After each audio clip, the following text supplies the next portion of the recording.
అగ్ర నాయకత్వంపై deputy CM Mallu Bhatti Vikramarka మరోసారి నిప్పులు చెరిగారు. పాలన పరంగా రాష్ట్రాన్ని బీఆర్ఎస్ పార్టీ నాశనం చేసిందని మండిపడ్డారు. బీఆర్ఎస్ అధినేత కేసీఆర్ తెలంగాణలో ఆర్థిక సంక్షోభాన్ని సృష్టించారని విమర్శించారు.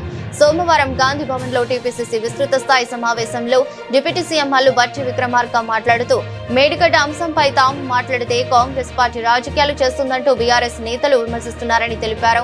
మేడిగడ్డ కుంగిందని వాస్తవాలు చెప్పిన కాంగ్రెస్ పార్టీని బీఆర్ఎస్ నేతలు తప్పు పడుతున్నారన్నారు. హరీష్ రావు, సంతోష్ రావులు కాళేశ్వరం ప్రాజెక్టులో దోచుకున్నారని ఆరోపించారు. కాళేశ్వరం ప్రాజెక్టులో దోచుకోవడం వల్లే కేసీఆర్ రెండోసారి తన కేబినెట్ లో హరీష్ రావును అవకాశం ఇవ్వలేదని ఆయన వివరించారు.